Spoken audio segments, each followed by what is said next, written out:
여호와 앞에서 물러가니라. 아멘. 네, 반갑습니다. 전성훈 목사입니다. 네, 1부 때 또 인사를 하기도 했지만 또 처음 또 뵙는 분들도 있을 텐데, 네, 이렇게 남서울 미랄교회에서 함께 말씀을 나누며 함께 동역할 수 있게 된 것이 참 영광스럽고 기쁩니다. 저도 이제 오랫동안 매일 성경을 가지고 이렇게 큐티하고 묵상해왔는데요. 우리 남서울 미랄교회도 매일 성경으로 큐티를 하시는 것 같더라고요. 그래서 오늘 우리가 지금 묵상하고 있는 욥기 말씀을 함께 나누려고 합니다. 욥기는 잘 아시겠지만 시가서, 지혜서에 속하는 책입니다. 넓게 봤을 때 지혜서의 핵심 주제는 지혜서라는 명칭에 맞게 지혜란 무엇인가입니다. 그리고 그 답을 한마디로 한다면 지혜는 여호와를 경외하는 것이다. 이 이야기를 지혜서, 시가서가 담고 있습니다. 특히 이제 이 욥기를 통해서 우리는 어떤 사람이 여호와를 경외하는 사람인지, 여호와를 경외하는 사람이 어떤 모습인지를 확인할 수 있게 됩니다.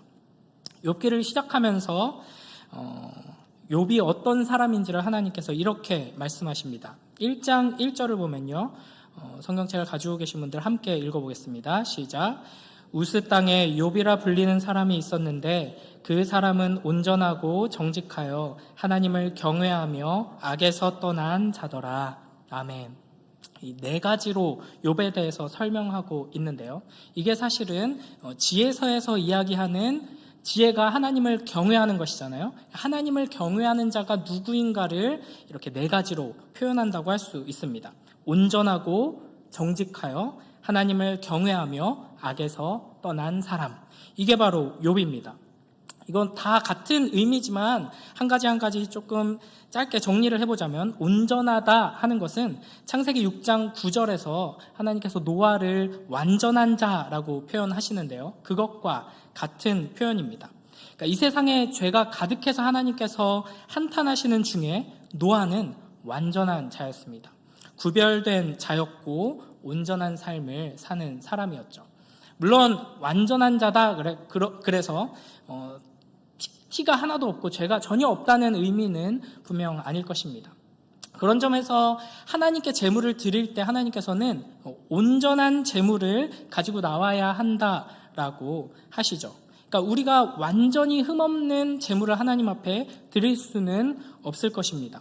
그럼에도 불구하고 하나님께서 정해주신 그 기준 안에서 마음을 다해서 그 말씀을 따라 순종할 때 그것을 온전하다, 완전하다 하나님께서는 표현해 주시는 것입니다. 그러니까 이 하나님을 경외하는 사람의 대표로서 등장하고 있는 욥은 하나님께 온전한 것을 드리기 위해서, 하나님 앞에 온전한 자가 되기 위해서 소원하며 애쓰는 사람이다 할 수 있는 것이죠. 두 번째가 정직하다입니다. 이것은 옳다, 바르다라는 뜻입니다.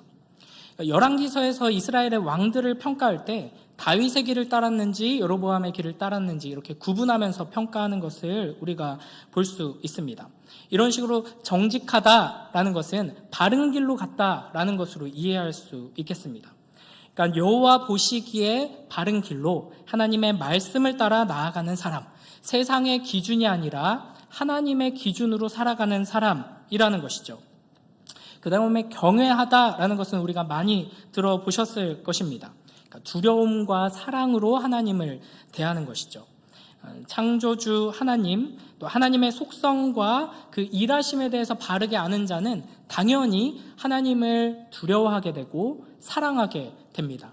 이것을 경외한다라고 표현합니다.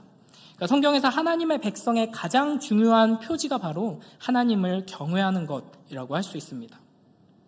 그리고 마지막으로 욥은 악에서 떠난 자였습니다. 우리가 잘 아시는 시편 1편 1절을 보면 복 있는 사람은 악인들의 꾀를 따르지 아니하며 죄인들의 길에 서지 아니하며 오만한 자들의 자리에 앉지 아니하고 라고 말씀하십니다. 그러니까 복 있는 사람은 악을 떠난 사람, 악을 미워하는 사람인 것이죠. 그러니까 하나님을 경외하면 이것은 하나님을 두려워하면서 하나님을 사랑하는 것이죠. 이것은 당연히 하나님이 미워하는 것을 미워하고 하나님이 아닌 다른 것을 미워하는 것이 됩니다. 그러므로 하나님을 경외하는 사람은 악을 미워하며 악에서 떠나게 되는 것이죠. 이렇게 하나님께서는 욥을 온전하고 정직하여 하나님을 경외하며 악에서 떠난 자다라고 소개하십니다. 그리고 나서 이 욥에 대해서 사탄에게까지 자랑하시는 것을 볼 수 있습니다. 우리 욥기 1장 8절 말씀을 함께 읽어보겠습니다. 시작.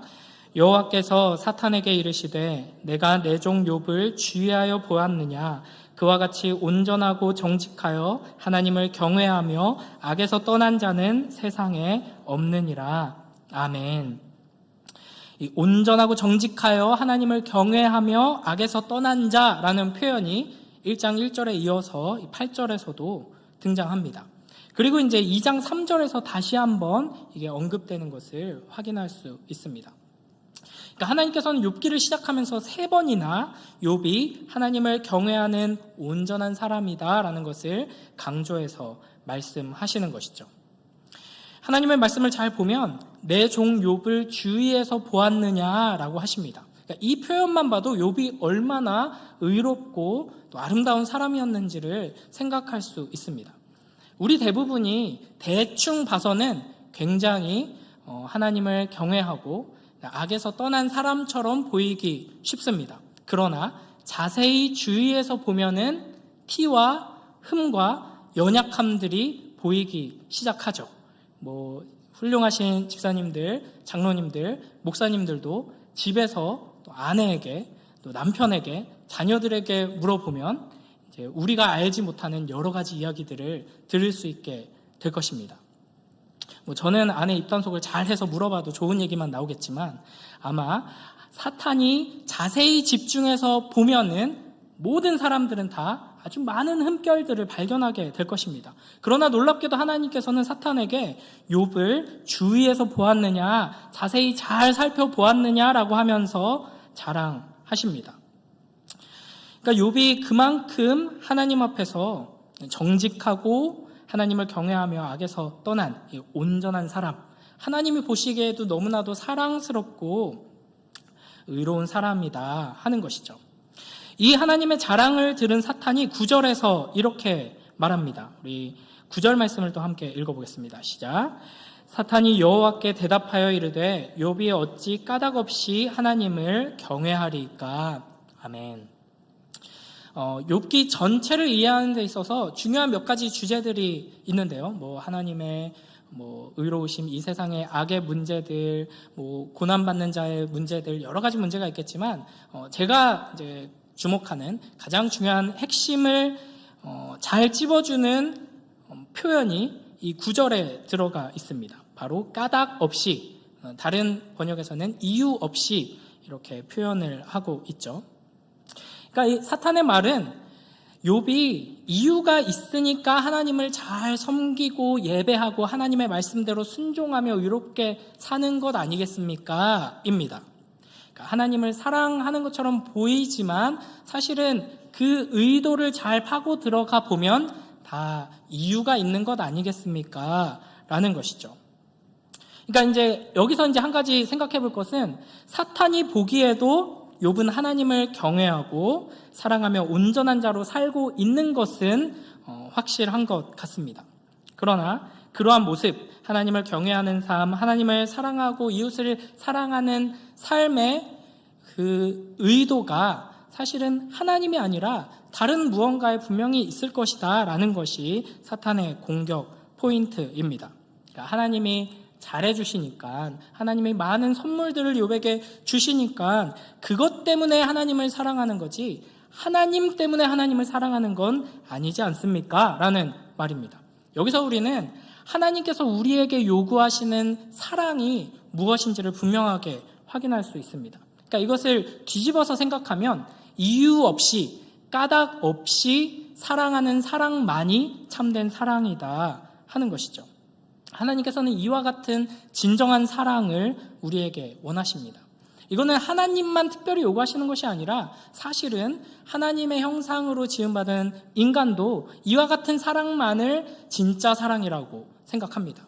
여러분 만약 한번 생각해 보세요. 남편 혹은 아내가 친구들하고 이야기하는 것을 우연히 몰래 듣게 됐습니다. 너는 네 아내가 뭐가 그렇게 좋냐? 이런 이야기를 해요. 귀가 쫑긋 기울여지겠죠. 그런데 내 남편이 하는 말을 들어보니까 우리 아내 알다시피 집안도 좀 빵빵하고 연봉도 좀 좋고 살림도 잘하고 좋아할 만한 구석들이 몇몇 있지, 이런 식으로 말하면 남편이 나를 진짜 사랑하는구나 라고 기분이 좋아지실까요? 기분이 더러워지실까요? 이건 진짜 사랑이 아닌 거죠. 그러니까 남편이 친구들의 그런 질문에 이렇게 대답을 해야지 가슴이 따뜻해지면서 내가 더 사랑해야지 라고 할 겁니다. 저라면 이렇게 대답할 거예요. 넌 네 아내가 뭐가 그렇게 좋니? 그러면 저는 먼저 얼굴이 붉어질 겁니다. 아내를 생각만 해도 너무나도 좋거든요. 그래서 수줍어하면서 이렇게 대답할 거예요. 모르겠어. 그냥 좋아. 너무 좋아. 아내 얘기하니까 나 빨리 집에 가고 싶다. 미안 하고 뛰쳐나갈 겁니다. 이 모습을 보면 아내는 내 남편이 나를 진짜 사랑하는구나 라고 생각하겠죠. 저의 아내를 아직 보지 못하신 분들이 좀 많으실 텐데, 안타깝게도 저의 아내는 너무나도 아름다워가지고 저의 사랑이 찐사랑이라는 걸 아무리 말로 표현해도 저렇게 사랑스러우니까 사랑하겠지 라고 많은 사람들이 생각해서 너무나도 속상합니다. 하지만 저는 아내를 이유 없이 모르겠습니다. 그냥 너무 사랑합니다. 이게 진짜 사랑이죠. 아내랑 결혼했더니 이런 게 좋더라. 아내랑 결혼할 걸 생각하고 계산기를 두드려 봤더니 나한테 이런저런 이득이 있더라. 그래서 나는 아내를 선택했고 사랑한다. 이거는 진짜 사랑이 아닌 것입니다. 그러니까 하나님과 우리 사이에도 마찬가지인 경우가 많이 있죠. 기도했더니 기도한 대로 응답이 잘 되고, 내가 원하는 대로 하나님께서 승승장구하게 인도해 주시고 형통하게 하실 때, 하나님의 은혜 안에서 경제적으로 넉넉해지고 건강하고 여러 가지 축복들을 누릴 때 우리는 하나님을 사랑하고 또 그 하나님의 사랑으로 이웃을 사랑하는 그런 의로운 삶으로 아름답게 살아가곤 합니다. 그러나 그 모든 것들이 끊기고 이제 경제적으로 파탄에 빠지고 건강이 무너지고 기도를 아무리 해도 하나님께서 들어주지 않으시고 하나님을 믿는데도 무언가 이득이 아무것도 없을 때 점점 더 우리의 신앙은 흔들리게 되죠. 그러니까 이것이 사실은 우리 모두가 가진 한계이고 연약함입니다. 그리고 이게 사실은 비참한 인간이 가진 처지인 것이죠. 이걸 잘 알기 때문에 사탄이 이 지점을 공격하면서 하나님과 이제 논쟁을 시작한 것입니다. 우리가 이 욥을 통해서 이유 없는 사랑, 까닭 없는 사랑에 대해서 깊이 묵상하면서 하나님을 향한 나의 사랑이 어떠한지, 하나님이 목적인지 아니면 하나님이 수단이고 하나님을 통해 얻는 무언가가 목적인지를 돌아보게 되길 주님의 이름으로 축복합니다.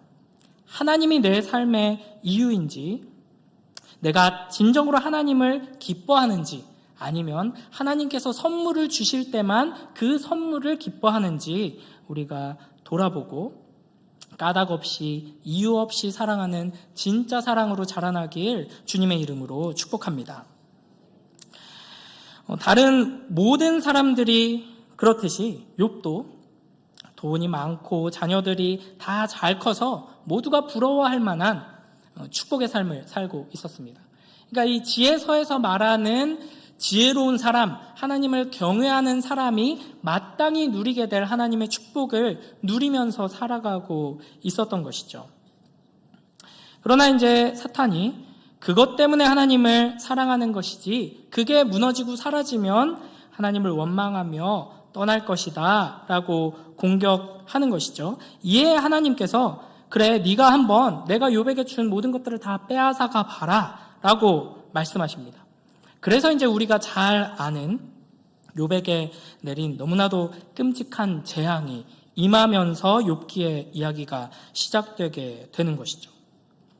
그러니까 사실은 하나님께서 왜 이렇게 의로운 사람을, 우리가 감히 범접할 수도 없는 이 선한 사람을 이 무시무시한 재앙 가운데로 끌고 내려가시는지 이해하기 참 어렵습니다.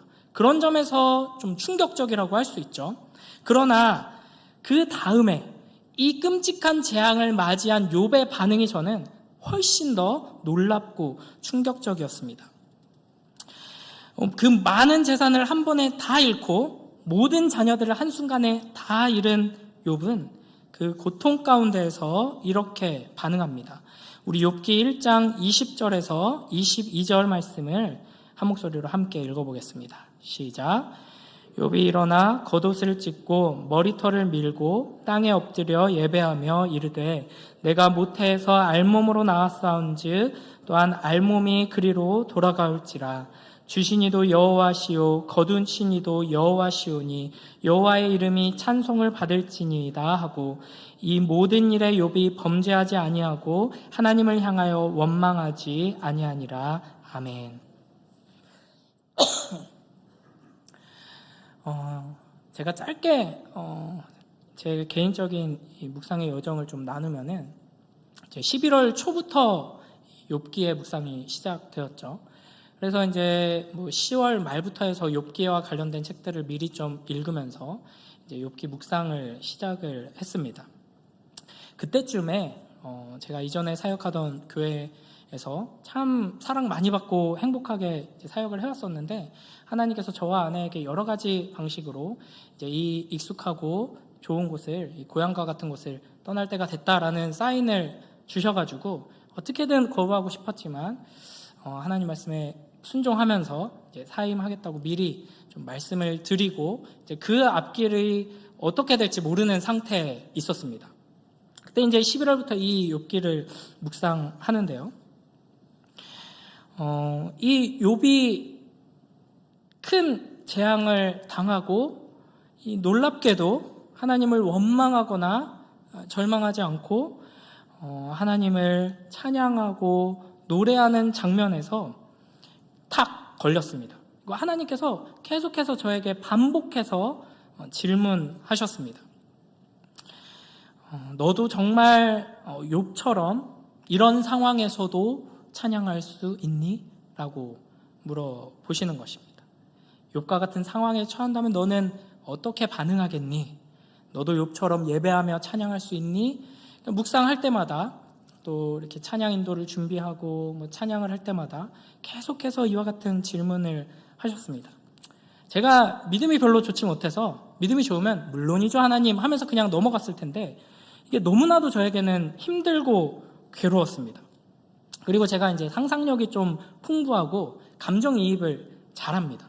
그래서 욥이 어떤 상황이었을까 이렇게 생각해보고 우리 주변에 사실은 욥과 비교할 만한 끔찍한 재앙을 겪은 사람은 찾기가 힘듭니다. 거의 인류 역사상 최고의 재앙을 맞이한 사람이라고 할 수 있는데 그나마 내가 생각할 때 비슷한 사람들, 뉴스에서 내가 만났던 사람들, 이런 사람들을 떠올리면서 내가 저 자리에 있다면 나는 욥처럼 하나님을 찬양할 수 있을까? 그때도 내가 앞에 나와서 하나님의 말씀을 선포하고 찬양 인도하면서 하나님의 영광을 높일 수 있을까? 이렇게 스스로에게 물어보게 됐습니다. 저의 대답은 잘 모르겠습니다. 이렇게 좀 피해 갔습니다. 그러면서 한편으로는 이런 식으로 좀 하나님께 되물었죠. 하나님 진짜 다 욥처럼 다 빼앗아 가시려고 물어보시는 건 아니죠? 그런 건 아니잖아요. 그렇죠? 그렇다면 아멘 하고 넘어갔는데 다시 물어보십니다. 욥처럼 너도 모든 걸 다 빼앗겼을 때 나를 신뢰하고 의지하며 여전히 내 앞에 서서 찬양할 수 있겠니? 고민을 할 수밖에 없더라고요. 계속 이 질문이 묵상이 됐습니다. 저는 재산이 별로 없기 때문에 욥처럼 전 재산이 다 0이 된다고 하면 오히려 좋죠. 빚이 더 많기 때문에.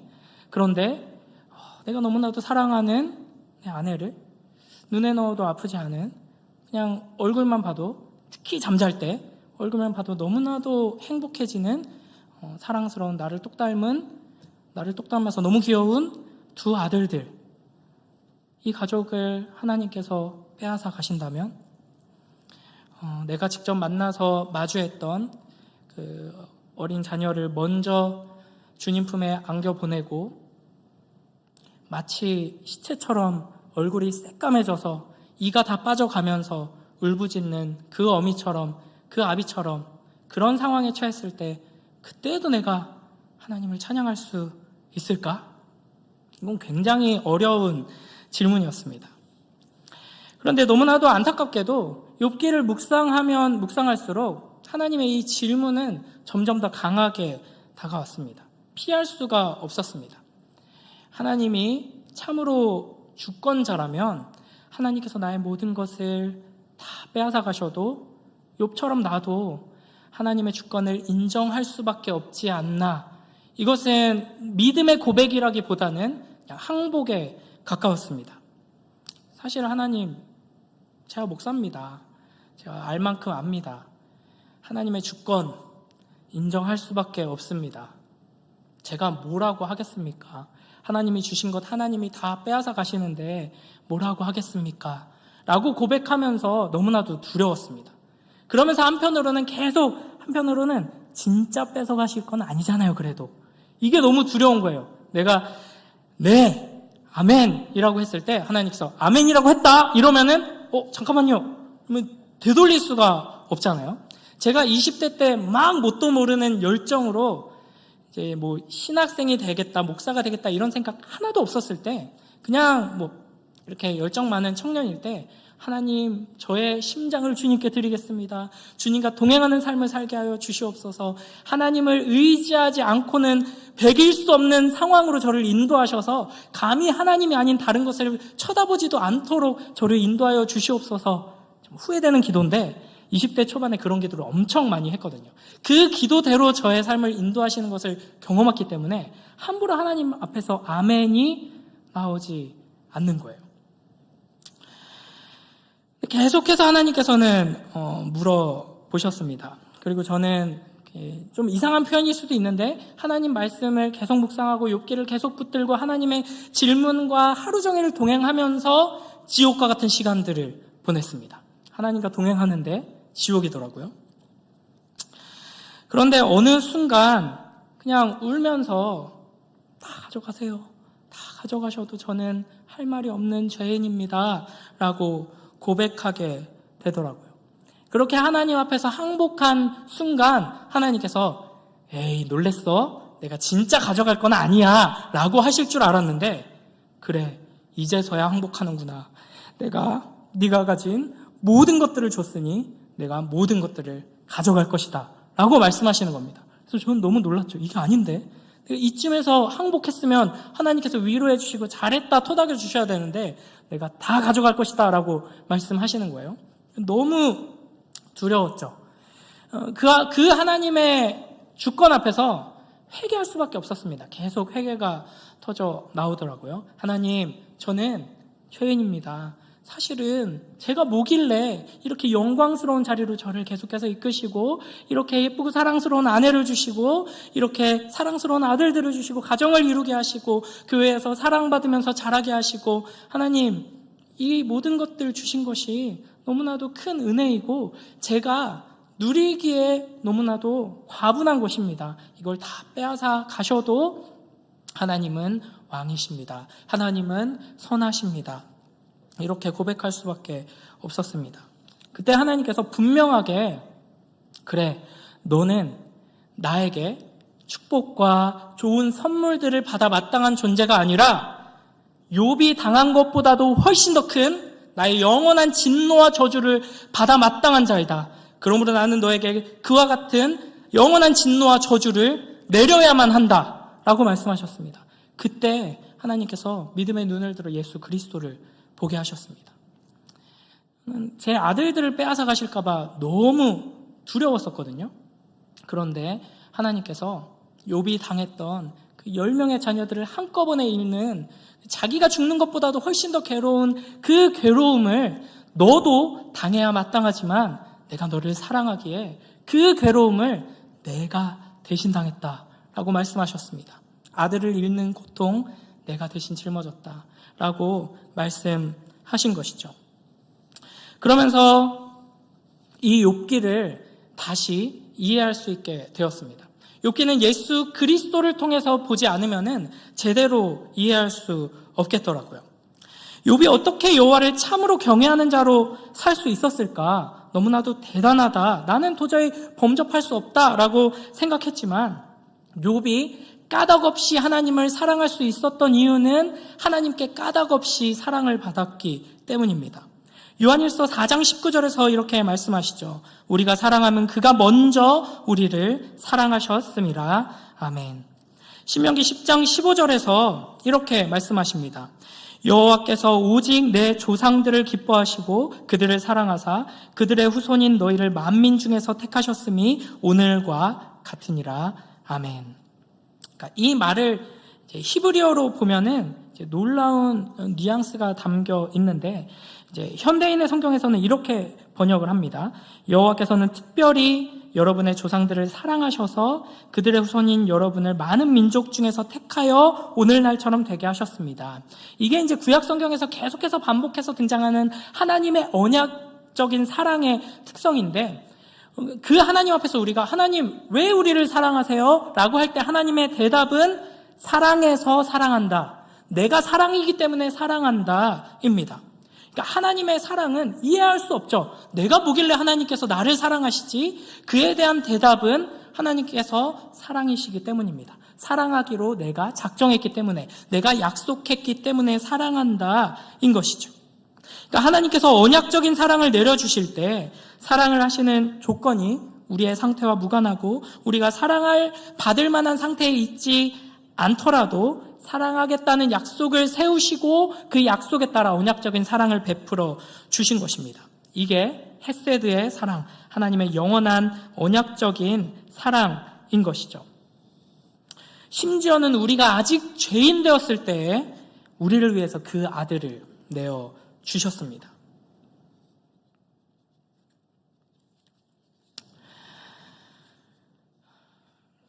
그래서 저는 이 욥기의 말씀을 통해 이 끔찍한 재앙 앞에서도 하나님을 찬양하고 높이는 욥의 모습을 통해 소망을 가지게 되었습니다.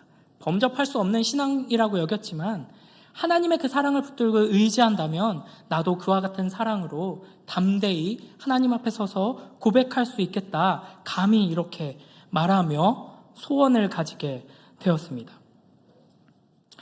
우리 모두에게도 하나님께서 우리에게 까닭없이 베푸신 그 사랑을 의지하여서 까닭없는 고난 한복판에서도 까닭없는 사랑으로 하나님 앞에 고백하는 그 신앙을 소망하고 그 신앙으로 한 걸음 한 걸음 나아가는 복된 우리 모두가 되길 주님의 이름으로 축복합니다. 이 욥기는 예수 그리스도 없이는 해석할 수가 없습니다. 욥은 한편으로는 우리이고 또 한편으로는 예수 그리스도를 예표하고 있는 것이죠. 그러니까 마치 예수님처럼 온전하고 의로운 자여서 하나님께서 심지어 사탄에게 자랑을 하십니다. 그런데 아이러니하게도 의로운데 선한데 하나님의 자랑인데 사탄에게 공격을 받고 고난을 당하게 됩니다. 그러니까 여기서 이제 우리가 좀 아이러니를 마주하게 되는 것이죠. 하나님 저도 욥과 같은 놀라운 신앙으로 자라나길 소원합니다 라고 하면서 욥과 같이 하나님의 자랑이 되면 우리는 하나님께서 주책맞게 사탄에게 굉장히 불경한 말인데 죄송합니다. 사탄에게 가서 우리를 자랑하십니다. 그러면 사탄이 에이 저거 진짜 사랑 아니잖아요. 하나님이 이렇게 축복 많이 해주셔서 저러는 거죠. 그러면 하나님은 어떻게 하실까요? 한번 시험해봐. 얘 찐사랑이야. 그러면 이제 우리에게 고난이 닥쳐오는 것이죠. 이게 이제 우리가 살아가는 이 죄와 비참의 세상 속에서 마주하게 되는 고난의 일생이고 십자가의 길이라고 할 수 있습니다. 그러나 우리에게는 욥을 통해 보여주시는 강력한 무기가 있습니다. 우리가 이유 없는 사랑을 받았다는 그것이 가장 든든한 기초가 되고 또 까닭없는 사랑을 받아서 하나님 앞에 서 있는 자들이 고난으로 가득한 삶 속에 있을 때 누리는 가장 놀라운 특권 중에 하나는 바로 기도라고 할 수 있습니다. 이제 욥기의 가장 큰 부분을 차지하는 이제 친구들과 대화하고 논쟁하는 장면들을 잘 살펴보면, 그 큰 구조를 보면 욥은 친구들하고 논쟁하다가도 결국에는 어느샌가 모르게 하나님을 향해서 막 외치는 것을 볼 수가 있습니다. 물론 욥의 이 외침들이 경건하고 흔들림 없는 믿음의 고백과 기도는 아닙니다. 하나님을 향해서 화내기도 하고 하나님을 향해서 마치 삿대질을 하는 것처럼 느껴지는 그런 발언들도 많이 보입니다. 그러나 계속 친구들의 공격을 받으면서도 끊임없이 욥은 다시 하나님께로 방향을 돌려서 하나님을 향해 따지고 하나님을 붙들고 늘어지는 것을 볼 수 있습니다. 이게 마치 이제 시편의 여러 가지 탄식시, 저주시 이런 것들을 떠올리게 하죠. 이게 굉장히 놀라운 지점인데, 하나님께서는 시편의 저자들이 너무나도 큰 고통 속에서 탄식하고 하나님을 향해서 막 내 원수들의 막 이런 구절 있잖아요. 막 뭐 이빨이 막 강냉이라고 하죠. 강냉이가 다 털리게 좀 해주시죠. 막 이렇게 하나님을 향해 외치는, 욥이 막 하나님을 향해서 삿대질하면서 하나님이 주권자 맞습니까? 선하신 거 맞습니까? 공정하지 않은 거 아닙니까? 이렇게 외치는 외침을 하나님께서는 받으셨을 뿐 아니라 하나님의 말씀으로 다시 우리에게 주십니다. 그리고 그 말씀을 우리가 하나님의 말씀으로 듣죠. 그리고 그 하나님의 말씀을 가지고 우리는 다시 하나님 앞에 설 수 있게 됩니다. 그러니까 하나님 앞에 서 있는 신자의 가장 큰 특권은 모든 상황 속에서 하나님을 향해 모든 것을 다 쏟아낼 수 있다 하는 것이죠. 그러니까 큰 고통 속에서도 이상한 정신 나간 사람처럼 희죽희죽 웃으면서 하나님의 기쁨을 주신다 이렇게 찬양하는 게 신앙이 아니라, 울거나 분노하거나 절망하거나 그때에도 하나님 앞에 여전히 있으면서 그 모든 것을 쏟아내는 게 참 신앙이라 하는 것이죠. 물론 그것이 가장 이상적인 모습의 신앙이라고 할 수는 없을 것입니다. 그러나 하나님을 떠나는 것, 더 이상 하나님께 기도하지 않는 것이 불신앙이지, 하나님 앞에 한탄하고 탄식하고 삿대질하는 것이 불신앙은 아니다라는 것이죠. 마태복음 27장 49절에 예수님께서 십자가에서 이렇게 말씀하십니다. 제9시쯤에 예수께서 크게 소리질러 이르시되 엘리 엘리 라마 사박다니 하시니 이는 곧 나의 하나님 나의 하나님 어찌하여 나를 버리셨나이까 하는 뜻이라. 아멘. 우리 주 예수 그리스도께서는 하나님께 버림받으시는 그 순간에도 하나님을 향해서 기도하셨습니다.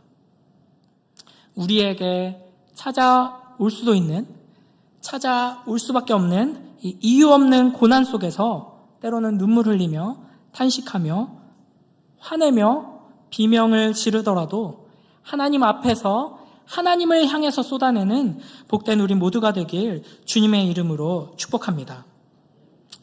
말씀을 맺도록 하겠습니다. 우리는 단순히 나에게는 욥과 같은 일이 일어나지는 않을 거야, 욥은 그냥 이야기로서 교훈으로서 주신 거야 라고 하면서 하나님께서 나를 이런 길로 인도하시는 않으실 거다 하는 막연한 기대가 아니라, 마지막에는 결국 해피 엔딩으로 끝날 것을 믿는 믿음으로 이 신앙의 길을 걸어가는 태도가 필요합니다. 여기서 말하는 마지막은 단순히 우리 앞에 놓인 이 문제, 이 사건에 대한 것이 아니라 내 이야기의 마지막이 아니라 하나님의 이야기의 마지막, 영원한 결말을 말합니다. 끝이 없는 끝, 영원한 해피 엔딩이죠. 욥의 마지막을 보면 모든 재산이 2배로 회복되었고 자녀들은 다시 10명이 되었습니다. 재산은 2배인데 자녀들은 왜 20명이 아니라 10명인가? 먼저 떠나보낸 그 10명은 사라진 것이 아닌 것이죠. 먼저 영원한 끝으로 가 있는 것입니다. 그러니까 우리의 해피엔딩은 동화 속의 이야기처럼 왕자님과 공주님은 그렇게 결혼해서 오래오래 행복하게 살았습니다로 끝나지 않습니다. 우리가 동화 속의 여러 왕자님과 공주님의 그 이야기의 그 진정한 결말을 잘 모르지만 동화책 마지막 페이지에서 오래오래 행복하게 살았습니다 라고 마침표가 찍어졌어도 우리는 현실을 알죠. 그 사랑이 3년 이상은 가지 못한다는 거. 그래서 그 동화책에 2권, 3권이 나오면 부부싸움 하고 막 난리가 나는 모습을 우리는 보게 될 수밖에 없습니다. 그러나 하나님과 우리 사이의 해피엔딩은 영원하신 하나님과 그 영원한 생명으로 완성된 우리가 영원히 행복하게 살았습니다 라는 결말로 끝나게 될 것입니다. 이 결말을 소망하며 믿고 이미 우리 가운데 이루어졌음을 바라보며 나아가는 자들은 오늘 내 앞에 놓인 고난과 이 재앙 같은 현실에서도 찬양할 수 있을 것입니다. 물론 웬만한 사람 아니고는 기뻐하며 찬양할 수는 없을지라도 예배의 자리 한 구석에서 끊임없는 눈물을 흘리면서라도 하나님 앞이라는 이 영광스러운 자리를 놓치지는 않게 될 것입니다. 아마도 제가 생각하기에 욥은 이렇게 기타 치면서 감사와 기쁨의 찬양을 하는 사람의 모습과 똑같이 찬양하지는 않았을 것 같습니다. 주기철 목사님의 그 이야기를 딸이 썼던 그 책들을 읽어보면은 일본 순사들이 대문을 쾅쾅쾅 두드리면서 주기철 나와라고 할 때 주기철 목사님이 창틀을 붙들고 벌벌벌 떨면서 5분만 기다리라고 해라 라고 했다고 합니다. 욥도 아마 벌벌벌 떨면서 어금니를 앙 깨물고 하나님의 주권을 높였을지 모르겠습니다. 우리도 아무리 심각한 상황이 오더라도 하나님 앞이라는 이 아름답고 영광스러운 영원한 자리를 놓지 않고 욥과 같이 흠없고 정직하며 하나님을 경외하고 악을 멀리하는 자가 되길 소원하는 복된 우리 모두가 되길 주님의 이름으로 축복합니다. 잘 이해하시고 아멘 하신 거 맞죠? 여기서 아멘 하셨다면 하나님께서 우리를 보시며 자랑하고 싶어서 입이 근질근질하게 되길 주님의 이름으로 축복합니다. 그러면 사탄의 어마무시한 공격들이 우리에게 임하게 될 것입니다. 그러나 하나님께서 그 공격을 연단의 도구로 활용하셔서 우리의 사랑이 하나님의 사랑을 닮은 영원하고 영광스럽고 아름다운 사랑으로 자라나게 해주실 것을 믿으며 이 영광의 자리로 계속해서 나아가는 복된 우리 모두가 되길 주님의 이름으로 축복합니다. 제가 기도하도록 하겠습니다. 하나님 아버지 감사합니다.